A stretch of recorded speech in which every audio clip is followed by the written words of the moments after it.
Okay guys, welcome back. Sunday concept time. All right, this week if you've been watching our videos, if you haven't, what have you been doing? Get back, have a look. Talking about open guard. If you have been watching, there's been a lot of transitions between open guard positions. We wanted to pause today and just talk about why it's important you have that in your game. Now look, let's caveat this by saying you're not going to get there in a few months. You're not going to get there in a couple of years maybe. This is going to take time for you to learn, time for you to establish an understanding of all these different guard connotations and the pathways between them all. Because having that full link is what gives you that really challenging game for people to beat. All right, if there's a break in the link, i.e. you don't know a specific guard or open guard position, that's your vulnerability. You've got to learn that, understand that guard position, and then figure out how it's connected between the ones either side, because they are all connected. And we can go from one guard position to another seamlessly, multiple times, all right? And that is what's going to make it really challenging for our opponent to keep up, because they don't know where we're going next, all right? So let's have a look at a couple of ideas. First of all, looking at a guard which would control perhaps the upper body. So let's have a look at spider guard, for instance. So if our opponent's on our knees or one knee, okay, we're going to start actually in like a collar sleeve position here. So maybe I've gone to collar sleeve, all right, to start with. My opponent's starting to re-grip on this side, so I might go foot on the bicep just to monitor that. I might then go to the sleeve. So now I've got foot on the hip and like a half spider. I might transition to a full spider guard from here. I might go spider guard to this side, lasso spider guard, all right? I might go, where else can I go? From here, I could go underneath to like a butterfly spider. Like there's so many options. And I might decide actually, I'll go back to where I was to start with, and that's where maybe I find my sweet spot. So those guards kind of control the upper body, all right? What about the lower body? We looked at that this week, didn't we? If our opponent stands, maybe I transition from the De La Riva position. Maybe I go to my sit-up guard sweep position, all right? Maybe I transition to shin on shin. Maybe I go single leg X.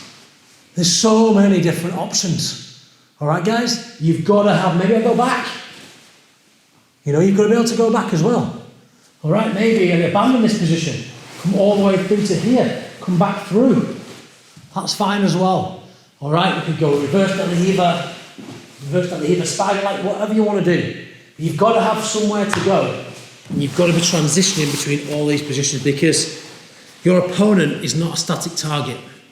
They are going to be moving, and they're going to be trying to break your grips, evade your control, and establish their position to pass. And as they move, you will need to transition from where you were to somewhere else. Now, if you just cling on to the one guard you've got, there's a big chink in the chain there, and they're going to exploit that.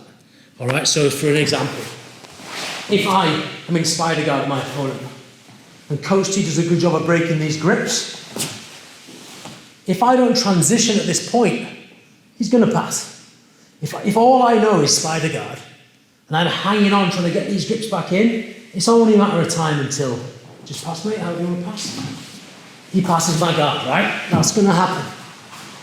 Nice. But if I was able to perhaps, in this spider guard position, as he broke my grips, okay, he breaks them, maybe I'll shoot through to the hip and then break the grip again and the spider, or maybe back to the hip and the lasso, or maybe from here, shoot all the way through to a single leg X and get my sweep.